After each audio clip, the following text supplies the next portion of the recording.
So please give a warm welcome to Pavol Lupták.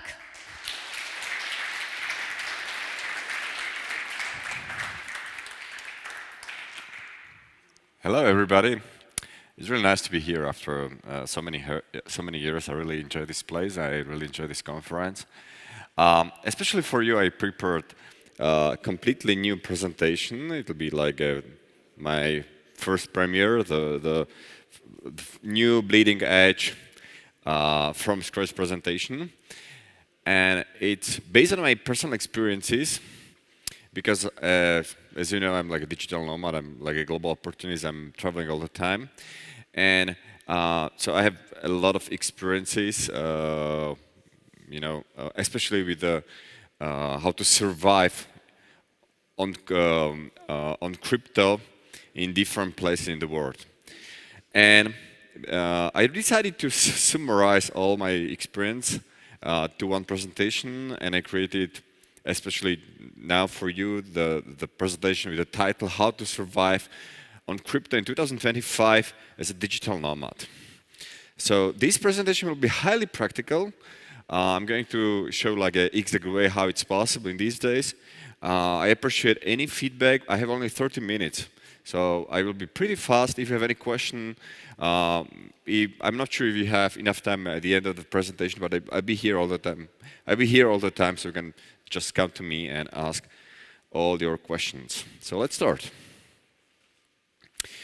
When I was writing the description of my presentation, like how to survive on crypto, I realized that in 2025 it's becoming much more difficult to survive on fiat. And if you don't believe me, just try to make very easy experiment. Try to send more than 10,000 USD to any non-EU bank from your EU bank account, and you will see what happens. And it's very, very likely your bank will freeze your transaction, and it starts to ask you a lot of stupid questions. You have to fill a lot of KYC, AML forms, and so on. So from this point of view, if you make any international transaction, usually it's much more easy to send it by stablecoins, for example, or by Bitcoin or any crypto. So you should be aware, in 2035, it's becoming more complicated and more unusable to use fiat, especially like traditional fiat transactions. So I'd like to summarize all problems we have now with like a fiat transaction. Firstly, we have a lot of KYC, AML bureaucracy, and it's just worse over time. Even if you do like a small transaction, like I did like a transaction, $200 or 200 euros, and the bank started to ask me like stupid questions. So it's really becoming more and more complicated. In my home country, which is Slovakia, also in another two countries, Hungary, Venezuela, the government, they introduced something what is called transaction tax. In Slovakia, it's for businesses. So if you're a company and you do any banking transaction, you have to pay extra tax from each transaction. I know it sounds like a super stupid, but it's really happening in Slovakia. Even if you have two like a business bank accounts, the same company, and you want to transfer money from one business bank account to the second business bank account, you have to pay transaction tax. It's really, really stupid, and you don't need if you stay in cash or you use crypto. So you can see like it's really complicated, and it's really like there's a special tax burden to use fiat transaction. The big problem is cash is not welcome. Especially in Scandinavia, I visited, for example, many places, many restaurants in Scandinavia were like a lot of warnings.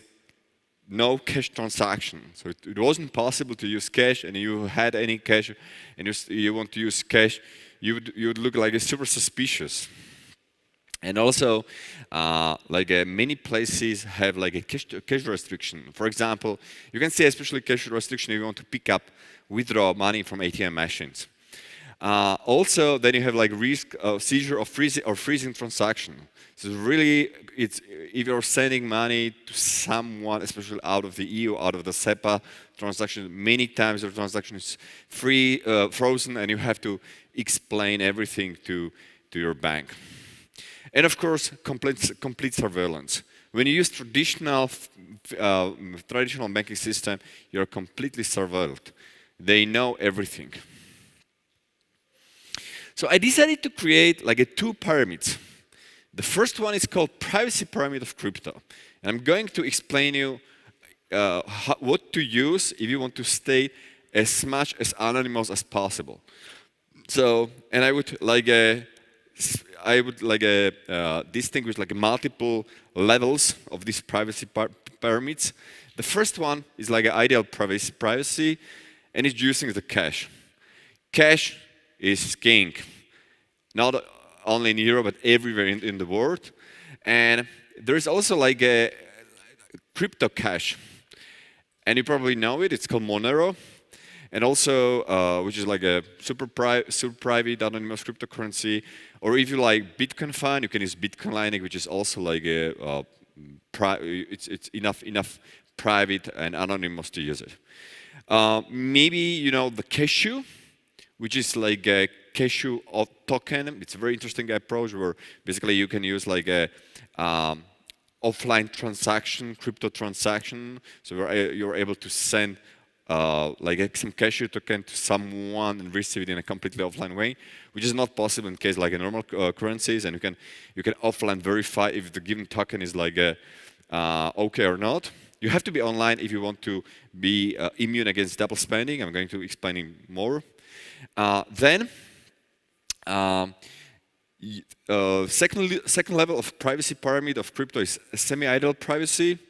It's basically any pseudo-anonymous cryptocurrency like a Bitcoin, Ethereum. Then you have like a decentralized stablecoin like a DAI or LUSD. Then less privacy and more centralization at the same time are stablecoins. The most stablecoins you know, like a USDT, Tether, USDC stablecoins. And but the problem of any payment, any direct payment, crypto transaction is that it usually requires high crypto adoption. So you have to be in an environment where you can directly receive and pay your cryptocurrencies. And of course, you should always change it in a non-KYC way. So you shouldn't use like a KYC crypto fiat exchanges. Then I create something for fiat. It's called a privacy pyramid of fiat. So ideal privacy, it's cash. Cash is the king. And then, but when you travel, it's really complicated to bring cash with you all the time because cash is heavy, and you can bring maximum 10K cash with you. So if you're passing borders, so it's really complicated, or maybe quite complicated. So you have to use like a bank account, and if you can choose, I strongly recommend you to open the bank account in a non-serious country. Me personally, I'm the resident of Paraguay. I have 4 bank accounts in Paraguay. At the same time, I have the bank account in Kyrgyzstan, which is completely a non-CRS country, which basically means non-CRS means they don't do reporting to any other country, automatic reporting out of this country. Then, acceptable privacy is to open the bank account in a CRS country, like Georgia, for example, or Gibraltar.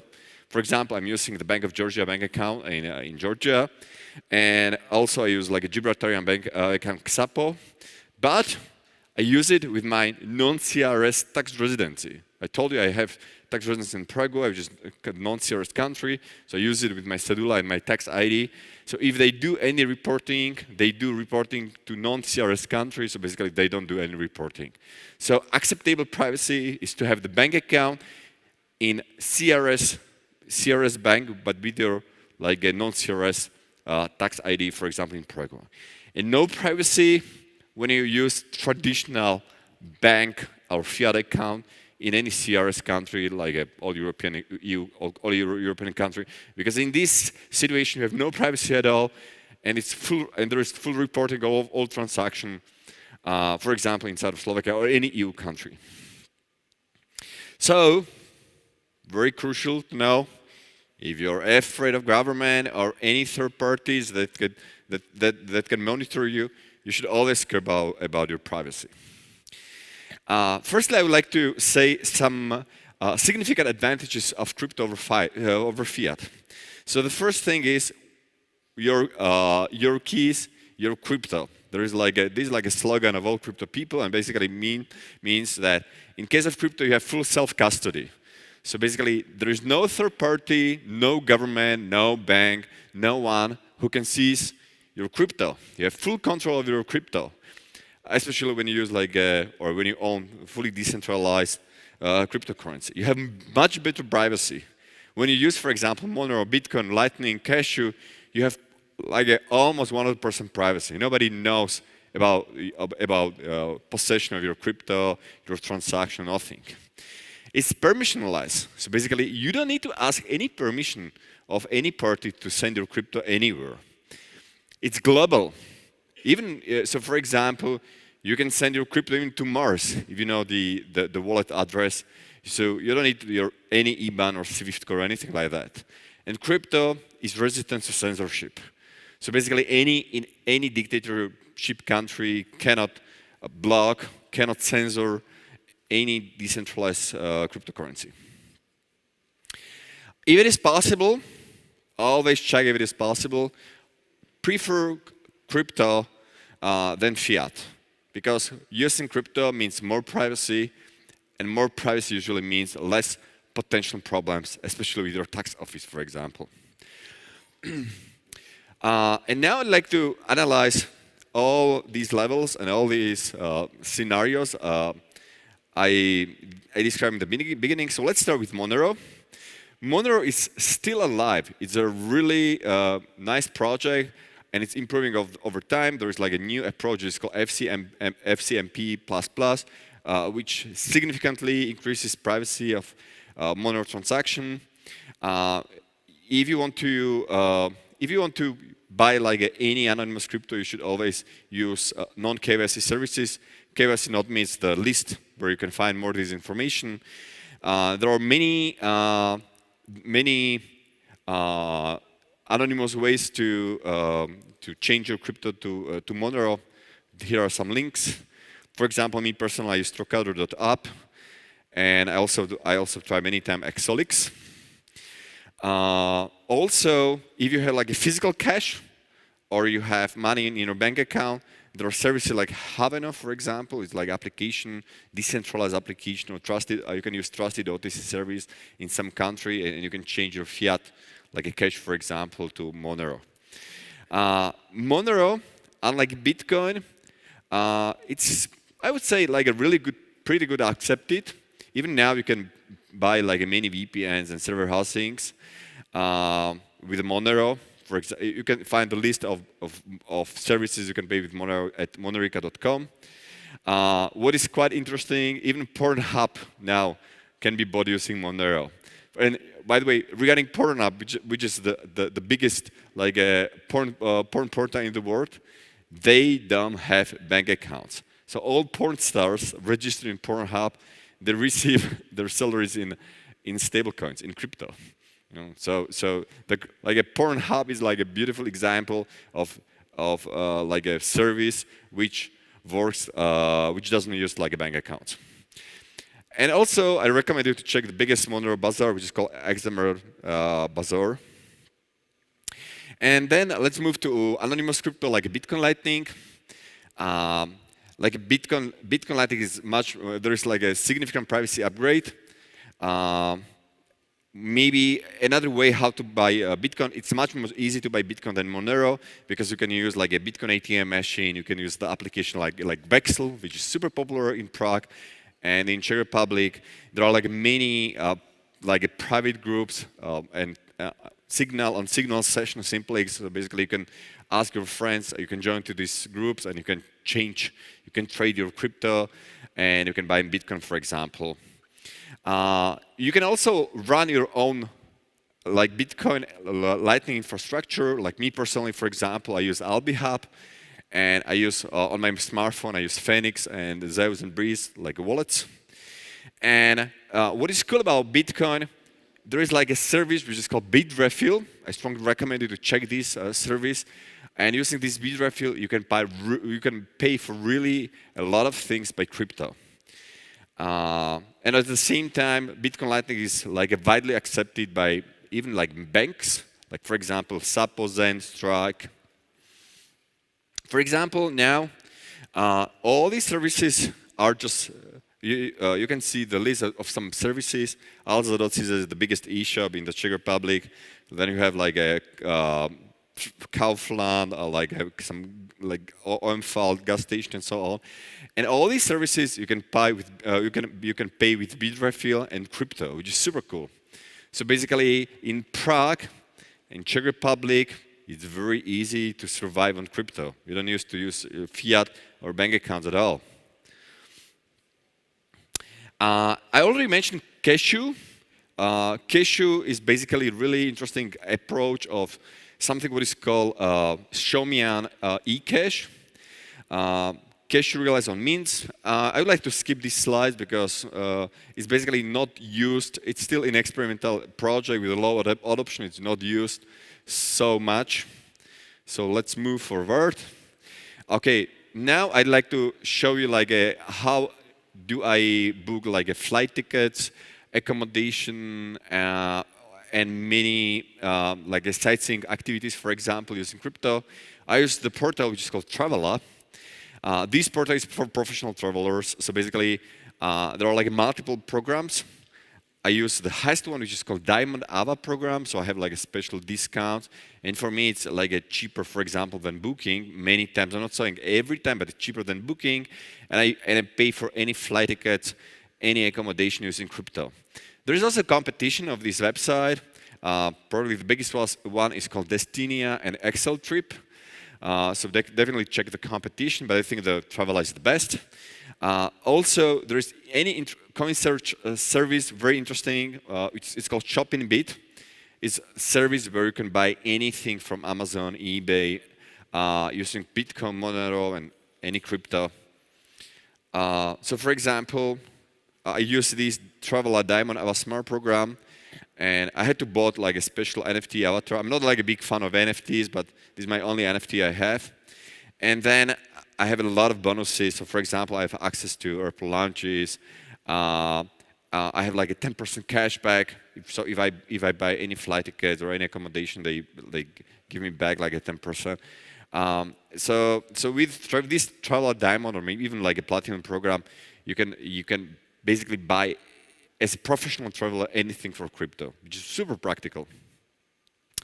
Also, for example, if you want to stay using Airbnb, you can buy Airbnb vouchers using Bitrefill.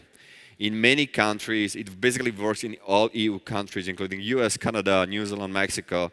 So again, it's very easy to book your accommodation using crypto. Just use Bitrefill to buy vouchers, Airbnb voucher, and then book your favorite accommodation.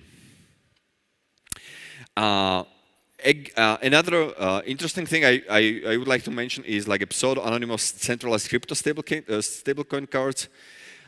So for example, me personally, I use these crypto cards. It's like basically payment. It's a debit card.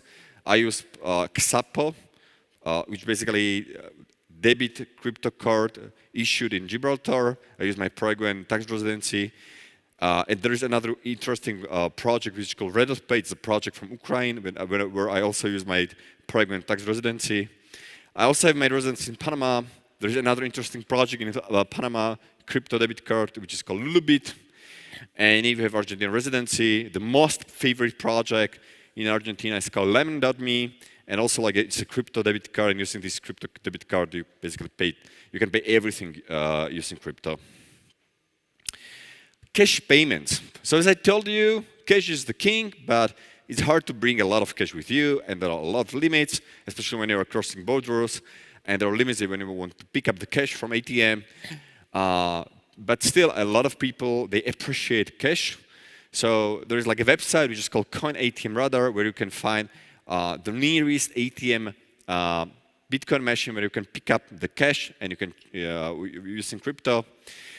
Also, almost in each country in these days, there is like an OTC, local crypto dealer, so you can visit physically this dealer and you can give him cash and he will give you back some crypto. Especially here in Czech Republic, Central Europe. There's application, you should definitely check it. It's called Vexel.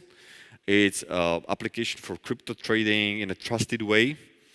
For example, as I told you, I use like a Bank of Georgia Solo Club Visa signature. Using this card, I can pick up cash for free in all ATM machines in the world, which is super cool. I also started to use like this Kyrgyzstan bank Visa Infinite. So using this bank, I also can pick up the cash everywhere for free. The cool thing about these bank accounts is you can use your non-CRS tax residency, for example, in Paraguay. Okay. So as I told you, non-CRS means more privacy, no automatic reporting. There is option Kyrgyzstan Baka with the Visa Infinite. This is like a new product, new service we are going to launch the next week. Very interesting. You can use Paraguayan bank accounts. The problem of Paraguayan bank accounts is there is limits to $1,000 unless you have a local income in Paraguay. And now you can also open the non-CRS bank account in Cambodia. There's like a link to the service where it's possible. As I told you, my favorite solution is to have a CRS bank account, for example, in Georgia, with a non-CRS tax residency. So I use like a Solo Club, the premium bank account in Bank of Georgia with my Paraguayan tax residency, and I use this bank card. I also have like an American Express credit card, for example. So this is also like a really recommended solution. These are some advantages of using Georgian bank account. So you have all benefits you can imagine: lounges, virtual assistant, the best Visa and Mastercard card. Any extra very favorite way to use crypto is using Binance P2P. And this is especially good if you have residency in the given country, for example, in Panama, Uruguay, Mexico, or somewhere, because Binance P2P is the best way how you can top up any local bank account, for example, in Paraguay, Georgia, Mexico, Panama. Just because using this service, you can find someone who is buying stable coins, for example, USDT at Binance, and you can sell him your USDT, and he can immediately, in 15 minutes or 30 minutes, he can send you local currency, like a Guarani, for example, to your Paraguayan bank account, or Lari to your Georgian bank account. So it's super nice service. The only problem of this service is that you can always interact. You're interacting with random people, so you can receive money from a potential criminal subject. So in this situation, bank can close your bank account, and this happens all the time. Okay, I strongly not recommend you to use like these popular mainstream solution like Revolut and N26, because you have no privacy.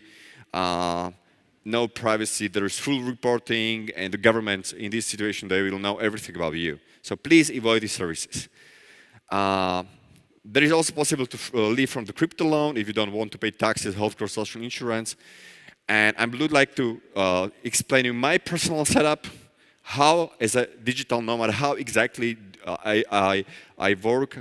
So wherever it's possible, I use cash or I use anonymous cryptocurrency. So I use Monero or Bitcoin Lightning. If it is not possible, I use pseudonym anonymous crypto like a Bitcoin on-chain or stablecoins. If I have to use some bank cards or transfers, like a bank transfers, I use non-CRS bank account. So I use my Visa Infinite from Kyrgyzstan Bank Bakai, or I use like a Paraguayan banks. I have like multiple Paraguayan bank accounts. Or the last option is I use CRS bank account, for example, in Georgia or Gibraltar with my Paraguayan non-CRS tax residency. I'm trying to avoid all CRS bank accounts. So basically it means all EU bank accounts. I'm also trying to avoid buying and using KYC crypto when you basically reveal your full identity to the crypto exchange and the government. And my personal setup, slide 2. For bookings, when I travel, I use traveler.com for flight tickets, accommodation, anything what basically like a most traveler needs. For like a SIM cards, for example, or like a Airbnb vouchers, I use like a Bitrefill. Now in my phone I have like a Paragon personal SIM cards with the data roaming, which works perfectly in all European countries and American countries, and I paid 23 euros for 60 gigabytes. And then I'm trying, in each country, I'm trying to use local crypto services and crypto exchanges. I'm trying to have residencies in most countries where I spend some time, because in this situation, I can use like the local bank accounts and local cards. And what is really important, I'm always trying to avoid international fiat transaction. Because international fiat transaction, when you're trying to send a lot of euros or dollars out of the SEPA, for example, it's considered to be suspicious and it's inspected by the bank. So in all these situations, I'm trying to use crypto instead. That's all. Thank you a lot.